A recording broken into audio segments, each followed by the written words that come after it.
Today we are here for our Trauma-Informed Care Wednesday webinar series. And what we are offering today is self-care, which we're all going to need after we've finished this chaos of getting signed on. Self-care while caring for others in the long-term care setting. Again, this webinar is being recorded and will be available later for watching for CEUs as well. CEUs have been approved for this one, for all the ones that have been approved in the past, although I'm still waiting on the activities approval numbers. So give me a little bit of leeway there if I don't get to you with activities quickly. Again, we're in a webinar format, so you don't have video or audio access, so please ask any questions in chat. You will each receive your certificate within the next week. And I will send you access to the recording and the PowerPoint slides, and also ask that you complete the evaluation at the end to help us. This will be the last one that is scheduled currently in this session, but I'll talk more at the end about what we're hoping to do as we move forward with this year. So now I'm going to stop babbling, and I'm going to let Suzanne introduce our speaker today, who you cannot see because Zoom is fighting with us again. So she is called in by phone, and I'll be helping advance her slides. Suzanne. Thanks, Susan. Welcome, everyone. It's my privilege again to introduce Elizabeth Wheeler. She is a consultant at LeaderStat and an experienced leader in skilled nursing and assisted living, as well as long-term care pharmacy consulting. She's worked in various areas of care, including skilled nursing, subacute rehabilitation, assisted living, memory care, palliative care, and pharmacy. Her main focuses are regulatory compliance, behavioral health, trauma-informed care, infection prevention and control, and quality assurance. Over her career, she's obtained and maintained CMS 5-star ratings and excellent survey results, and assisted many nursing leaders to improve processes and outcomes. As an RN consultant at LeaderStat, her work includes assisting nursing facilities in managing the day-to-day operations and regulatory compliance, development of plans of correction, guidance and facility preparation for resurvey, education and training, survey recovery, and clinical documentation requirements. It is my pleasure to welcome the prepared, persistent, and patient Liz Wheeler. Good morning, everyone. Happy Wednesday. It is Wednesday, I believe. I'm actually in California right now, so it's only 9:06 in the morning here. I wish it was noon based on how this morning's going. So I want to start off this morning before we jump into the slide deck. I want everyone that's on to close their eyes and just breathe.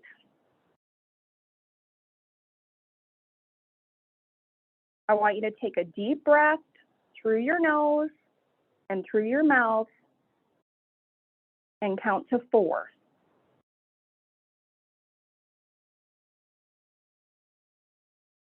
And exhale, count to 4.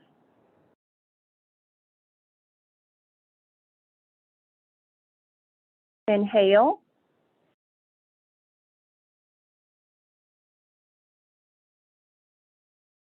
Exhale.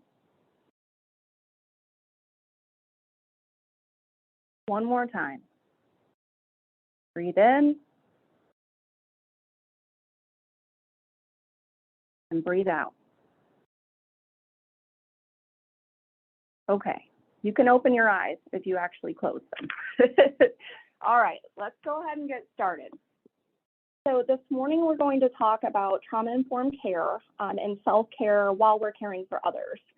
We've been through some horrendous few years with the pandemic, but long before then, long-term care has always been somewhat stressful, rewarding yet stressful. And so as we are moving away from the pandemic, I want you to keep in mind that the practices that we talk about today can be utilized in times of stress as well as times of flourishing. So just keep that in the back of your head. Some things that we'll go over. We'll talk about signs of burnout in yourselves and others, especially your staff. Healthy coping strategies to manage stress and burnout related to caregiving and leadership responsibilities. And then there will also be some resources provided in the links to assist with stress and burnout for yourself, as well as staff or family, friends, any relationships that you may have. This is related to trauma-informed care in the sense that we've all been through trauma with a pandemic. When I originally did a presentation along these lines, it was in the middle of the pandemic, and our main focus was COVID-19. But what I have found is that these practices can be very beneficial with the stressful lives that we lead in long-term care. Next slide, Susan, I'm on the definitions slide. Okay, so let's talk about a few definitions. Stress and burnout seem to be used interchangeably at times, but they are two separate conditions. So stress is a feeling of emotional or physical tension. Now, I feel that on a daily basis. I don't know about you all. It can come from any event or thought that makes you feel frustrated, angry, or nervous. It doesn't have to necessarily be at work. It could be somebody cutting you off in traffic. It could be not getting your kids to school on time for whatever reason. But we all have stress in our lives. Our body's reaction to those challenges or that demand can come in short bursts. And over time, that can lead to, next slide, burnout. And burnout is considered a syndrome conceptualized resulting from sometimes chronic workplace stress, but it can also just be life in general. It can be burnout from family responsibilities. If you are any type of support group or church entity, any responsibility at all, burnout can occur. There are three dimensions that are identified to clearly define burnout, and that's feeling of energy depletion or exhaustion. And this is over time. This is not just one day. Increased mental distance from one's job, or again, you can fill job in with anything, responsibilities of your family, any other types of stress that you have in your life. And lastly, feelings of negativity or cynicism related to, again, job or any other responsibilities that you may have. Now, we have a couple of poll questions that we have planned, but because we're using a PDF, I'm not sure. Susan, are you still able to pull them up?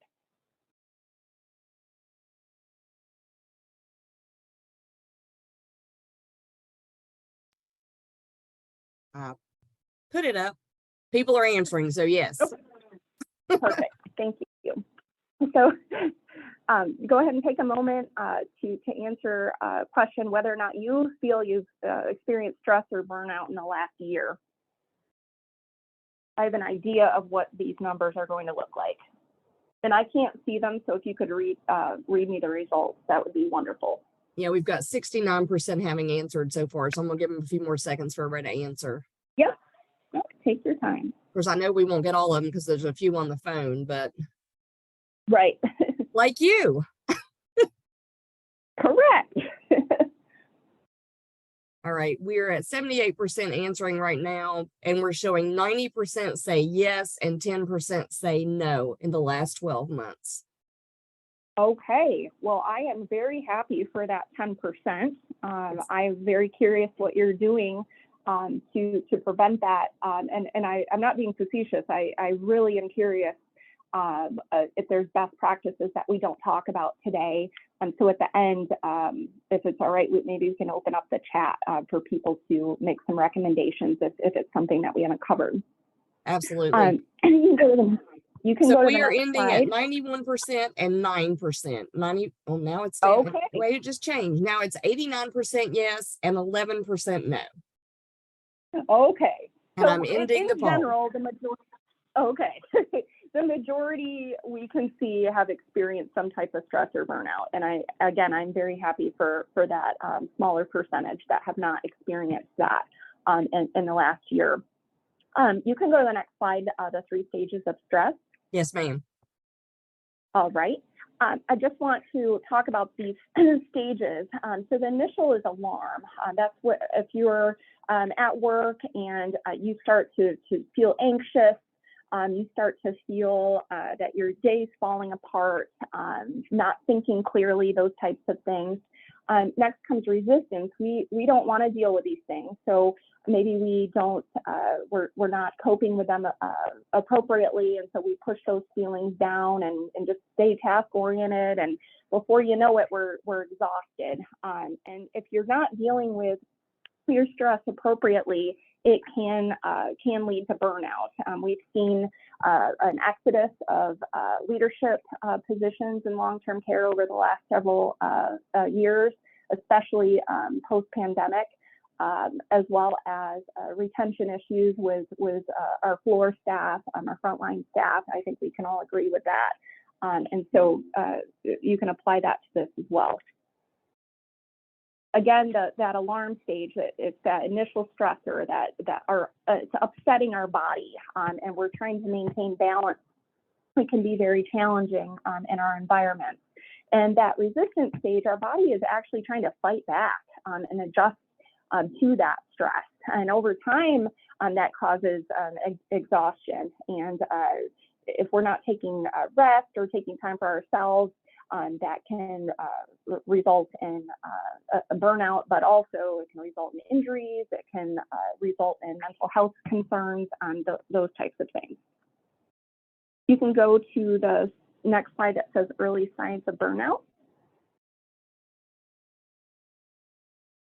Now, you may see some of these in yourself, but also be thinking of your staff or any other relationships in your life.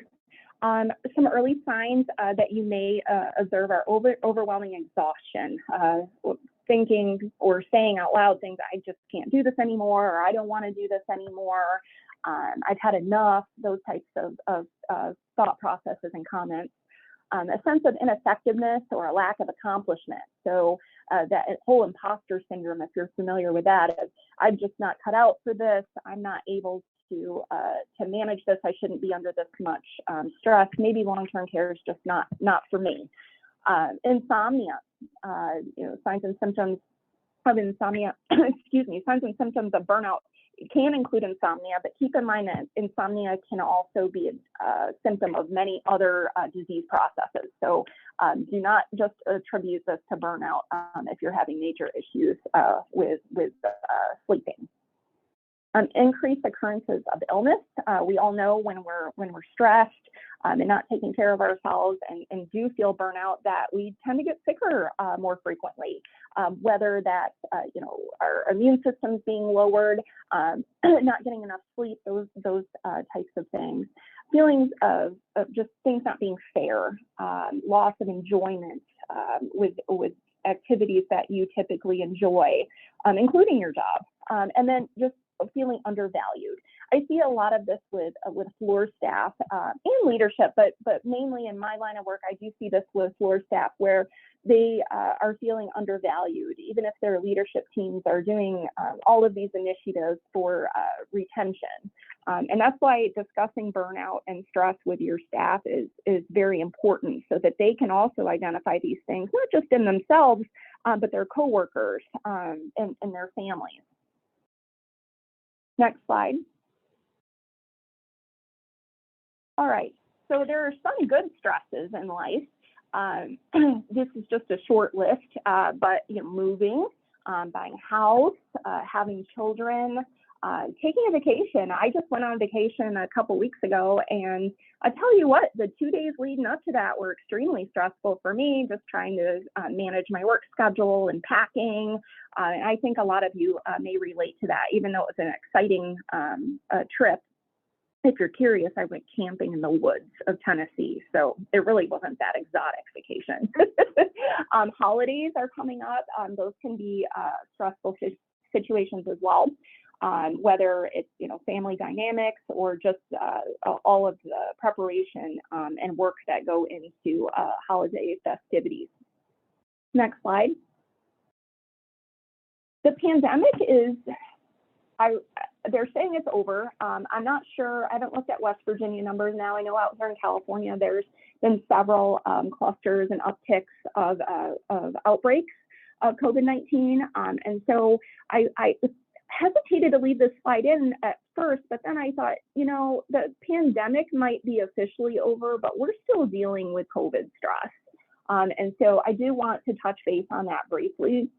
We've been on the go with our infection control guidance being updated constantly, interpretations being updated constantly, and over time it's just exhausting. And I do fear that the next month or so we will see some additional guidance to tighten up some infection control concerns, but time will tell. Disrupting our routines and just having lack of physical interaction with our family because we're at work all the time. If we're having staffing concerns, whether they're out sick or if you're having retention issues, and we need to maintain our ratios. So that overworking of leadership it certainly is a cause for stress and burnout as well. All right. Again, just COVID distress.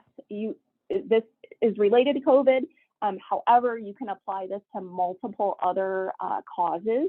And so seeing an increasing anxiety and uncertainty in your staff or yourself, if they're feeling lonely or sad, if you're having feelings of helplessness and frustration, and this list goes on, changes in substance use, things along those lines. And it's important to talk with your providers and seek assistance if you're feeling any of these things on a consistent basis. Sometimes talking with someone can be beneficial. So although we'll be talking about some techniques, keep in mind if you are having, or if you know someone that's having these types of symptoms for 2 weeks or more, that they really should seek out professional guidance just to have that additional assistance. Depression obviously is a real clinical disease process, and sometimes we need more than these coping mechanisms that we'll be going through. So that's my soapbox.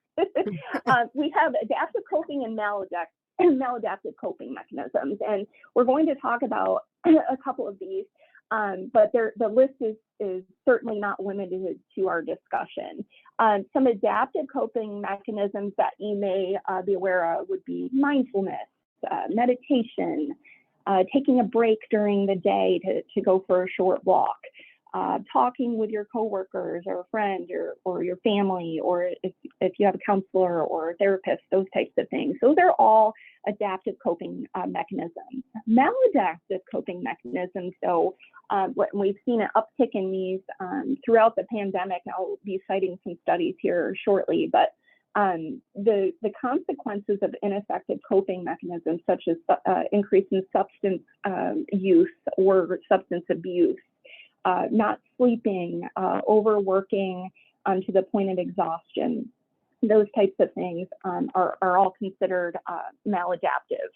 And some of those consequences can include, but are certainly not limited to, prolonged distress, We might have short-term gains. Let's say you're having a staffing crisis, and so the initial intervention for that is for your director of nursing to hit the floor.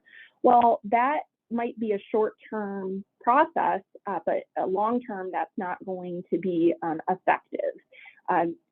Some other areas that we'll see, okay, let's say work is very, very stressful. So instead of having 2 glasses of wine at night, I'm now having a whole bottle.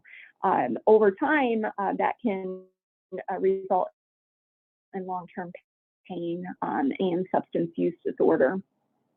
You may have worsening of your initial symptoms.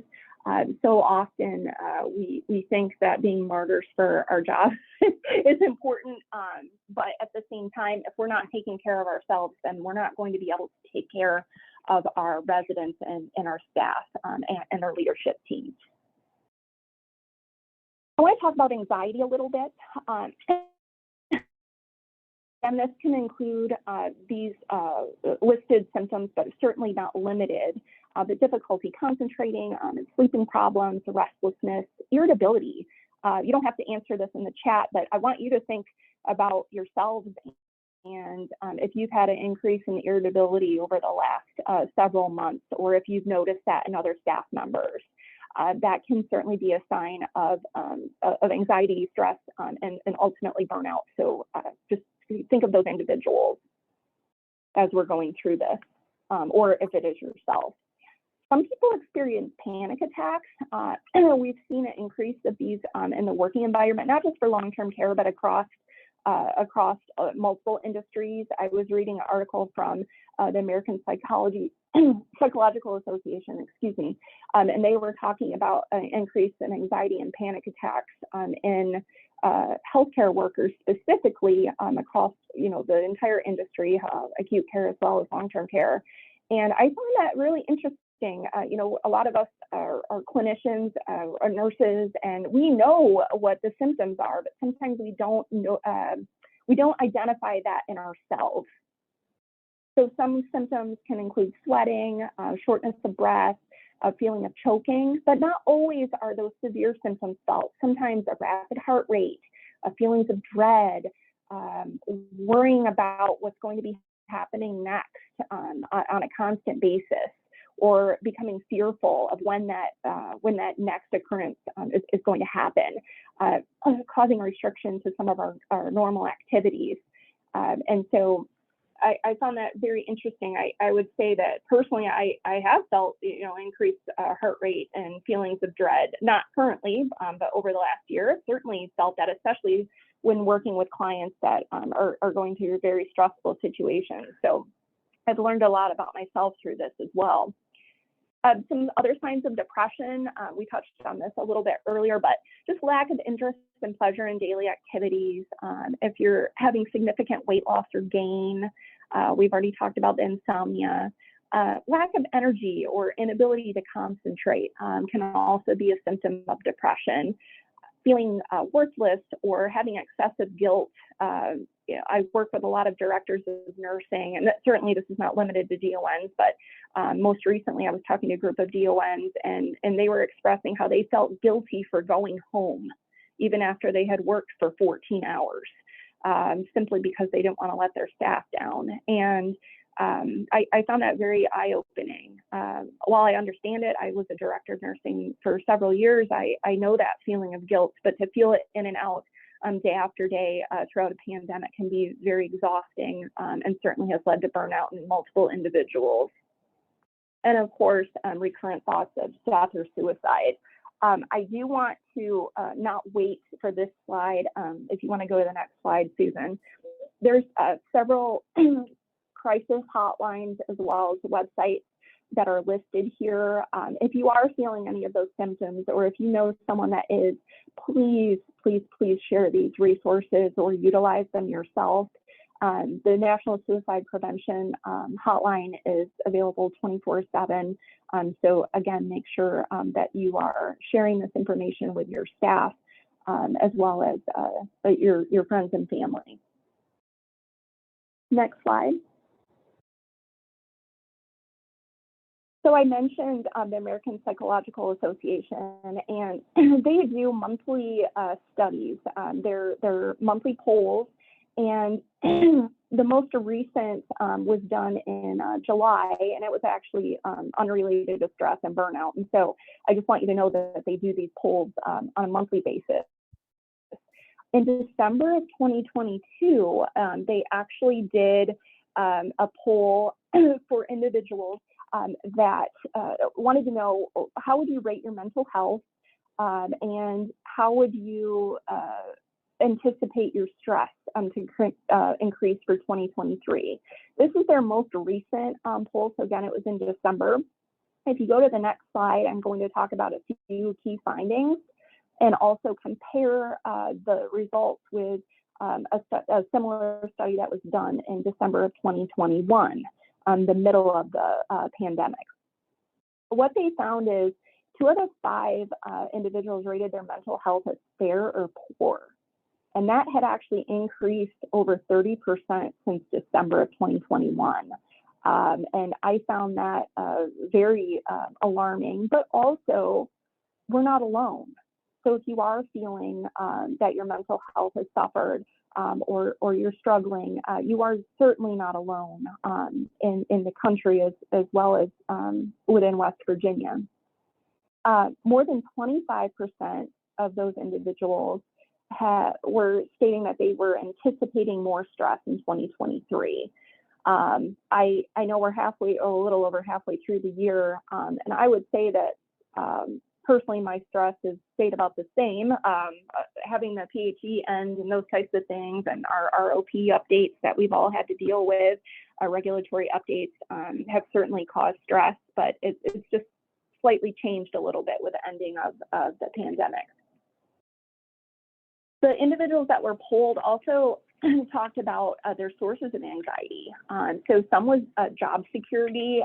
That actually, that 27% of individuals were anxious about their job, but that was not a change from 2021. So that for that particular question stayed consistent.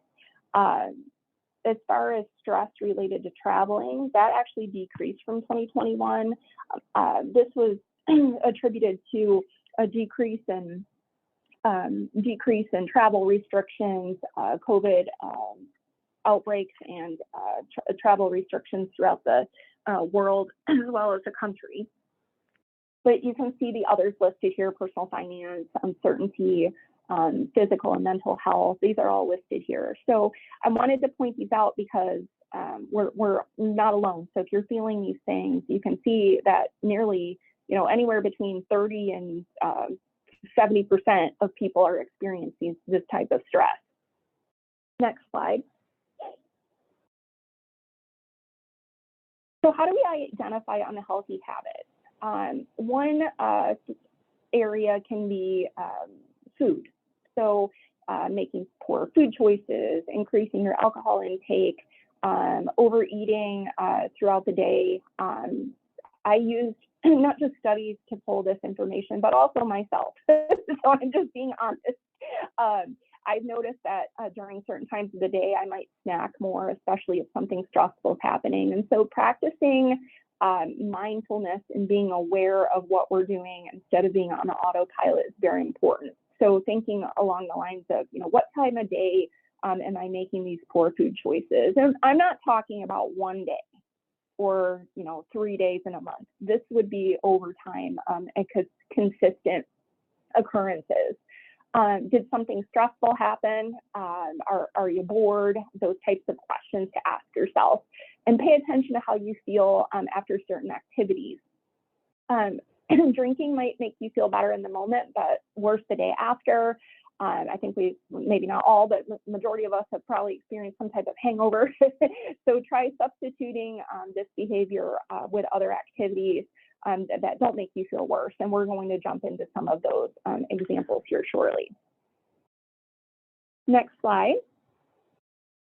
In order to change behavior, I like to apply kind of a CLOPY concept, if you will. So, you set a goal and then be very specific and make sure that those goals are attainable and measurable. This could look like weight. It could look like the time that you're leaving work on a daily basis if you're working over your allotted hours.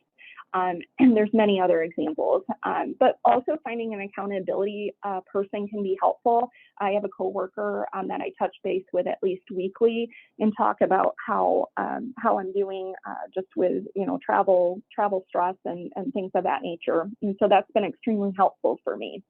It just allows you to check in with another individual, and of course you want to make sure it's somebody that you trust, and it's only a recommendation.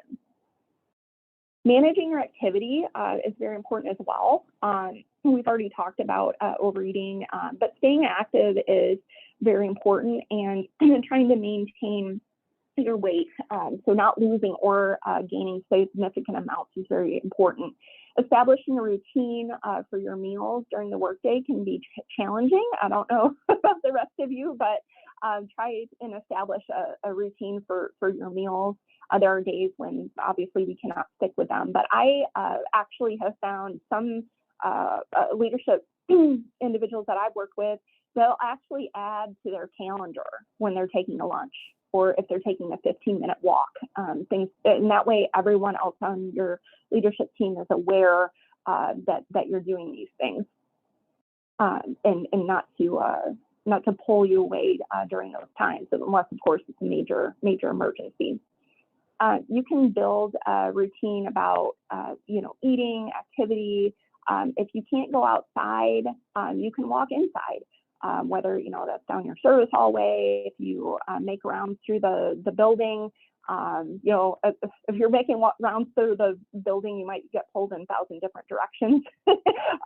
So the outside is always better, but it's not always feasible. Especially, I'm thinking West Virginia is about to get cold here in a couple of months. So hopefully you'll be able to take advantage before the snow comes. And then again, taking breaks during your workday to move. Some people have opted for standing desks, or they've opted to set an alarm on their phone, once an hour to stand up and walk around their office. My Apple Watch has a setting on it. I know Fitbit does as well, or any other fitness device usually will have an alert that you can set up to signal you it's time to stand up, move around if you've been sitting too long. Some additional strategies, taking breaks from watching or reading the news. I'm terrible about this. On my phone, I'm constantly, when I'm not working, I'm always reading the news, and sometimes it's happy news, sometimes it's doom and gloom, but limiting or taking breaks from those types of activities can be beneficial. Same thing with social media. Social media obviously has its benefits, but certainly getting into negative conversations and those types of things can be exhausting. It's important to take deep breaths. We did that brief breathing exercise at the beginning of the presentation, and I hope most of you felt that was pretty simple.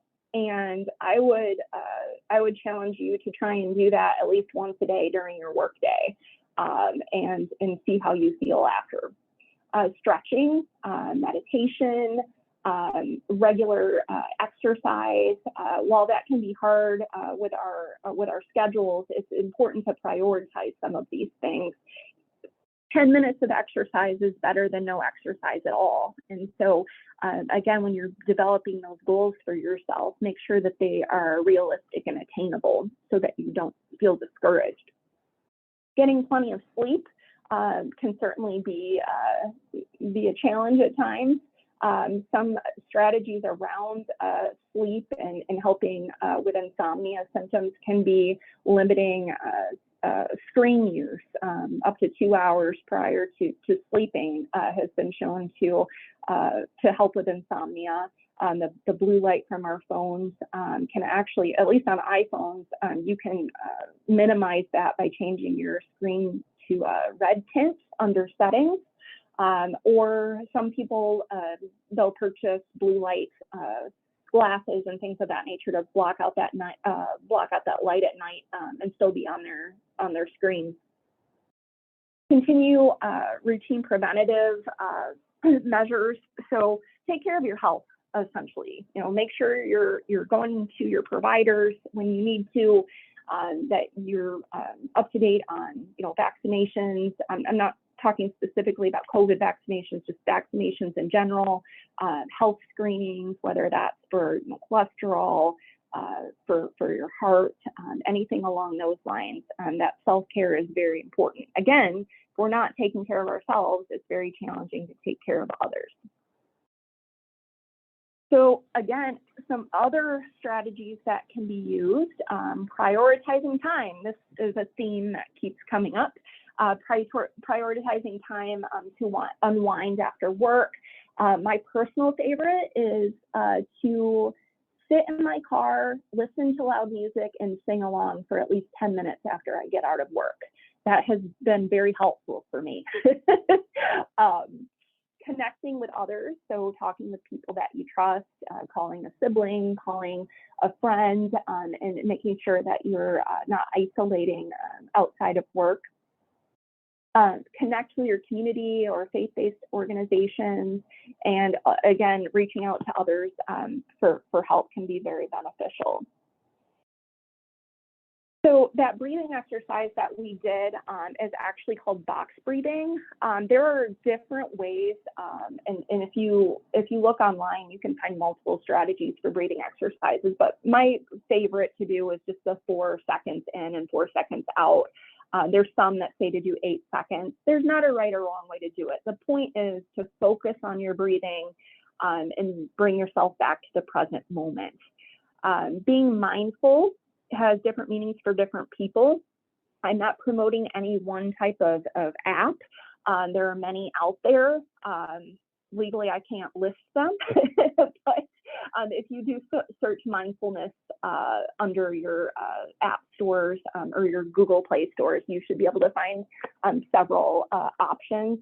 Some employers have actually offered this through their benefits as well as certain insurance companies. So make sure that if you're in a position to check with your insurance companies or your human resources department, find out if any of these are available for your staff or yourself. Aromatherapy,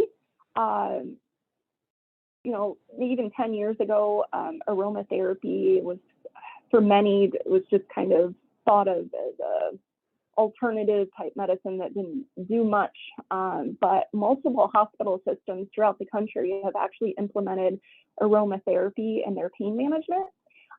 So it's not just for stress, but also pain management.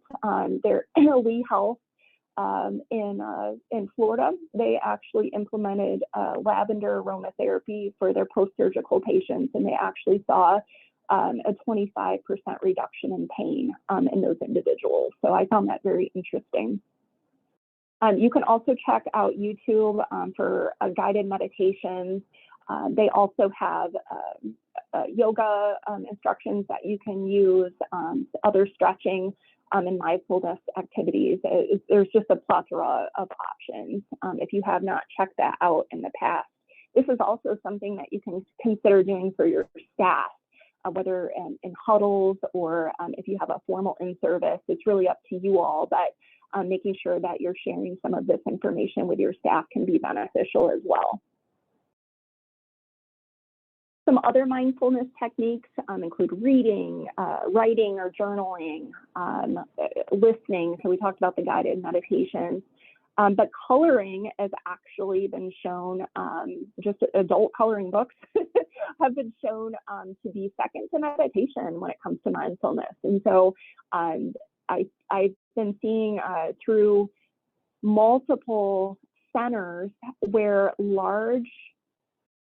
they're large blown up coloring pictures have actually been hung on walls, and then there's a set of markers available for staff to just stop and color for a few minutes. I've seen several in Ohio. I personally haven't seen any in West Virginia, but I found that very interesting, and most of the staff I've talked with have found it beneficial. Grounding. If you're not familiar with grounding, grounding is basically having your skin touch the earth. The most common way that people ground is simply walking barefoot in the grass. When I was doing research for this, I did find some studies that have shown reducing of stress and inflammation, as well as disease processes related to grounding. Certainly they're doing more research to verify, but I did put the most recent article link under the reference page. I found it extremely eye-opening. Again, when I first heard about grounding, I kind of thought, well, that just seems kind of silly.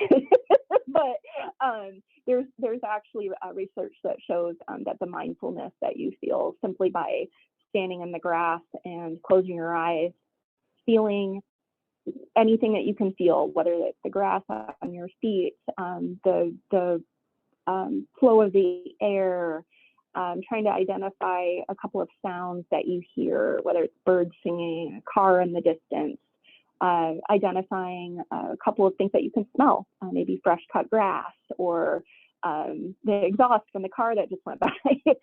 So there's many ways to do this. There's not a right or wrong way. I actually had a director of nursing a few weeks ago in Ohio. She's a new director of nursing, not new to long-term care, but new to DON, and very, very stressed. They've had staffing retention concerns, staffing ratio concerns, and her leadership team have been on the floor at least 3 days a week over the last 6 months. And I took her leadership team out and we did a grounding exercise. And I just heard back from them yesterday that they took their entire staff out. They didn't do it all at once, obviously, because there's residents, but they took them out and did that practice. And so that's something quick, easy to do. It doesn't cost anything. So certainly consider that as an option. Next slide. Hey, Liz, one of the attendees actually said they have a large coloring page in the break room at their hospice inpatient facility. Yes, that's wonderful. That's wonderful. So you know what I'm talking about. And has your staff been utilizing that? Have you had any feedback about it, if you care to share?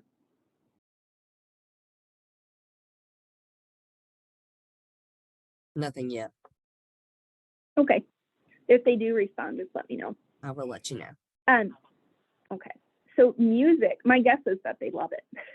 If not all, a few of them. The use of music, I mentioned singing in my car, but you don't necessarily have to do that. You can just listen throughout the day, as long as it's obviously not interfering with your work and you're not, with the residents specifically. You can incorporate music with resident activities, of course. And that can boost mood, not only of the staff and yourself, but of the residents as well. Next slide. They said various staff take a few minutes in color sometimes, and this person admits they haven't yet, but they should. Yeah, you should. I've been thinking about traveling with a coloring book, honestly. So based on the research I've read and some of the feedback I've heard, I just thought, well, it can't hurt anything, right? Especially on those long plane rides. Sorry. Many years ago, when I was in a really intense educational program, I would color during the day, and all my classmates that knew made fun of me. But when nothing else was working, I would stop and color, and then it would kind of refresh my mind, and I would go back to be able to think about the stuff that I needed to focus on for my classes. Oh my gosh, thank you for sharing that. That's awesome. I will have to pick it up. I'll let you know how I feel after I start doing it. You can go to the next slide if you haven't. I'm on using humor to cope. Yes, ma'am, we're there. So, all right, wonderful. So one thing that my team does, my little consulting team, is we find humor in things during our staff meetings just to uplift our mood a little bit. So we'll just identify one or two things that are just ridiculous and share it, whether it's a billboard we see or a joke we heard, as long as it's appropriate, those types of things. And just laughter can really uplift a mood and help with stress and hopefully minimize the risk of burnout. Telling a short story about a daily frustration or inconvenience too can be helpful. And sometimes my coworker Scott, some of you may know him, he's our MDS guru. He always has a funny story to tell about his daily inconveniences. So reading and listening to silly videos and those types of things can be helpful as well. And then making sure that you're helping other people to not take themselves too seriously. When I first became, I may have shared this another session that we did, but when I first became a nurse, my first nursing home that I worked in, our executive director would come into the orientation class and give the same spiel every time. He would come in and he would say, whatever you do, don't take yourself too seriously and never walk past the call light. And I've never forgotten that, because it's really easy to get focused on tasks and goals, and we forget to just breathe and appreciate the day. Being grateful and practicing gratitude can be beneficial as well. Writing down or just thinking to yourself, 3 things every morning can uplift your mood. You change your perspective in the morning, and it can set the tone for the rest of your day. I have seen some facilities that have practiced this in huddles. So they'll ask their staff to list, 1 or 2 things that they're grateful for that day.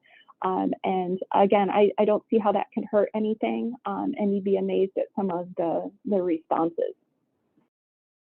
So it sounds like, I think we ended at 11% of you have not had any stress or burnout in the last 12 months, which is awesome. If you feel comfortable, we have about 10 minutes left. If you could share some of those, if there's something that we haven't covered, or if anyone else has any ideas or things that have worked for themselves or their staff, please feel free to share that.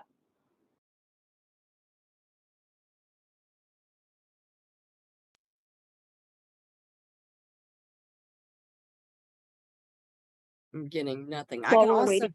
yeah, I can also allow people Yeah. to talk. I can see in this new version that I uploaded. So if somebody wants to say Yeah. something, they can let me know in chat, and I can allow them to talk as well. Okay, that's great. And we have one attendee who said they enjoyed music and painting. Oh, painting. That's a great idea. I can't draw. I draw stick figures and things, but it sounds very relaxing. Thank you for sharing that. There are many other resources and tools that you can find online for these types of activities for your staff. We only had an hour today, so I tried to touch on multiple areas that you can quickly and effectively use with your teams that are cost effective, with the exception of some of those meditation apps or mindfulness apps. There may be a cost for those, but many of these things are minimal cost items, if cost at all. And so incorporating them into your team meetings, leadership development activities that you may be doing can be very, very beneficial. Does anyone have any questions or comments? You've relaxed everyone. Are the links also included in the handouts that were emailed? Yeah, the links will be included in the handouts that we email out with the recording as well. Yes. Yes, and certainly if you have any questions after that you think of, feel free to reach out. I can certainly respond to those. Susan, is it okay if they contact you and you just let me know?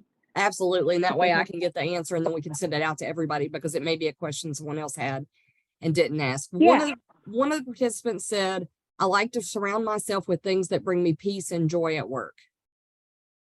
Oh, that's That's wonderful. So maybe in an office, being intentional about the pictures that you're hanging, whether, you know, it's pictures of your family or your pets.